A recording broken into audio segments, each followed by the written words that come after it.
ఇప్పుడు నేను వచ్చేవాడు కాదు కానీ మన మాట్లాడటానికి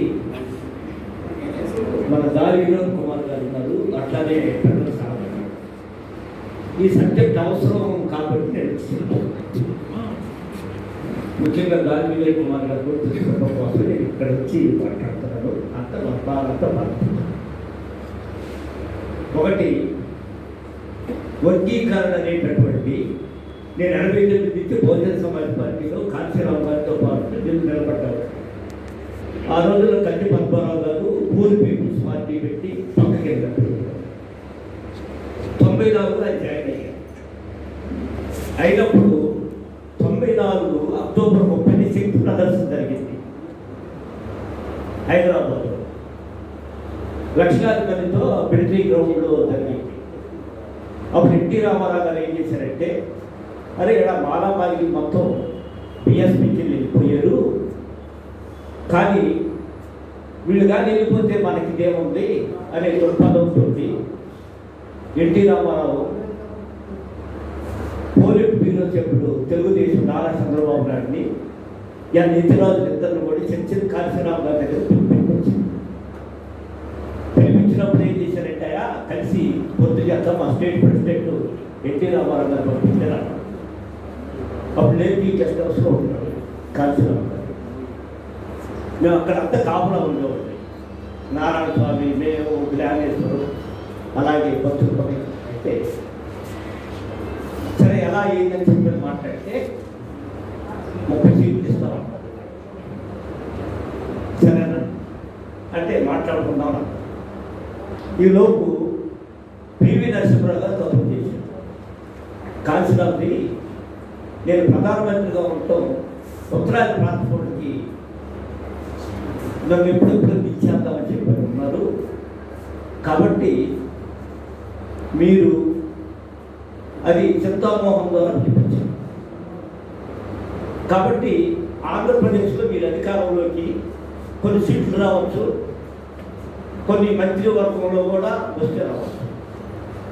కానీ ఒక్కసారికి ఈ రాష్ట్రం వదిలేసి కానీ ఉత్తరప్రదేశ్ మీద కాన్సన్ట్రేషన్ అక్కడైతే మీరు అధికారంలో రావడానికి వీలు ఉంటారని చెప్పని దానికి కావాల్సినటువంటి ఫండ్స్ మొత్తం కావాలంటే నేను ఇస్తాను, ఈ ఒక్కసారి వదిలేయని చెప్పని పివి నరసింహరావు గారు చెప్పారు. ఇదంతా సీతామోహన్ గారి ద్వారా జరిగినటువంటి. అప్పుడు ఎన్టీ రామారావు గారి దగ్గరికి వెళ్ళిపోయి కాంచీరావు గారు ఏమడిగారంటే 30 అది ఎన్టీ రామారావు చెప్పంటే 30 సీట్లు అంటే కాదన్నాడు. 40 సీట్లు ఇస్తాము, 2 మంత్రివర్గాలు ఇస్తామని చెప్పాను.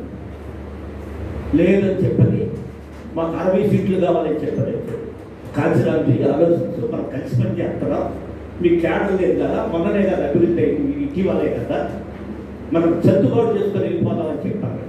సరే వస్తానని చెప్పన్నాడు. ఇక కాంచీరావు గారు మానేది ఆ 94లో ఉత్తరప్రదేశ్ బాగా కూర్చున్నట్లయింది. అది అసలు మాలామాదిగులు ఇద్దరు కలిసి బహుజన సమాజ్ పార్టీకి వెళ్తే మనం బతిలాడితేనే కాంచీరావు ఒప్పుకోవట్లేదు, ఎంత చేసిన కానీ కాదని చెప్పని అప్పటికి అరుంధతి సభ ద్వారా కానీ సదాలక్ష్మి ద్వారా కూడా ఈ పాంప్లెట్లు వేసి బాగా ఎక్కువ తీసుకుంటాం, బాగా ఇది జరగాలని అనిపిస్తే దీనికి మనకు బాగా అందుబాటులో ఎవరు ఉండాలని చెప్పని కృష్ణమాదిని పిలిపించి చంద్రబాబు నాయుడు ఈ ఉద్యమానికి మేము ఫైనాన్షియల్ గా నీకు మేము మద్దతు ఇచ్చి మేము సపోర్ట్ చేస్తాము, మీరు నిర్వే చేయండి అని చెప్పి వచ్చినటువంటిదే వర్గీకరణ ఉద్యమం. అది చంద్రబాబు చేసుకోవచ్చు. రెండోది ఈదుమూడి పక్కనే తిమ్మసముద్రం, ఆ పక్కనే భీమవరం, ఇటువైపు వచ్చేది కాలువ ప్రాంతంలో కావచ్చు. అంటే మనోళ్ళు ఏమంటారు, అసలు వర్గీకరణ అనేది ఈదుమూడిలో పుట్టింది అనేది చెప్తున్నారు. అసలు కృష్ణమాది అనేటటువంటి అతను మేము సత్యమూర్తి గారు అంటే వచ్చాడు. అది మేము ఎప్పుడు చూసాము, 92లో చూసాము. తర్వాత 94 అక్కడికి కారు వచ్చాడు. వస్తే ఈ పాంప్లెట్ సదాలక్ష్మి వాళ్ళు వేసి పాంప్లెట్ తీసుకొని వచ్చాడు. వాళ్ళు ఏమన్నారంటే 18 పేటలు మాలపేటలో మాకు సపోర్ట్ చేసి నిలబెట్టి అయ్యా, కానీ మేము ఇక్కడ వీలు కాదని చెప్పని తేడా చేస్తున్నాం. అక్కడ ఉన్నాం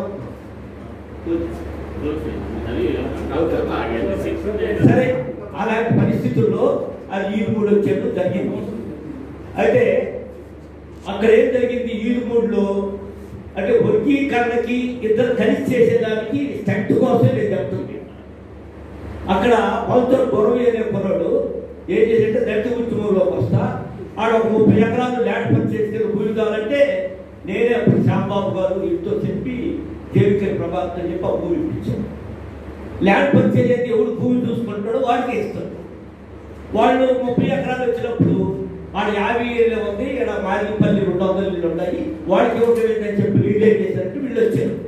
వీళ్ళు వచ్చి ఏం చేశారంటే అది ఇవ్వమంటారు. అప్పుడు నేను కొమ్మూరి విజయ్ కుమార్ గారు మాతో పాటు ఉద్యమంలో ఉంటుంటారు. అతనితో నేను చెప్పాను, విజయ్ కుమార్ నువ్వు 100 ఎకరాలు చూడు, శ్యాంబాబు గారు సరిపోయి చేరుకోవడం కదా పడుచుకోవడం ఉన్నాయని చెప్తుంటే వాళ్ళు కలవరా.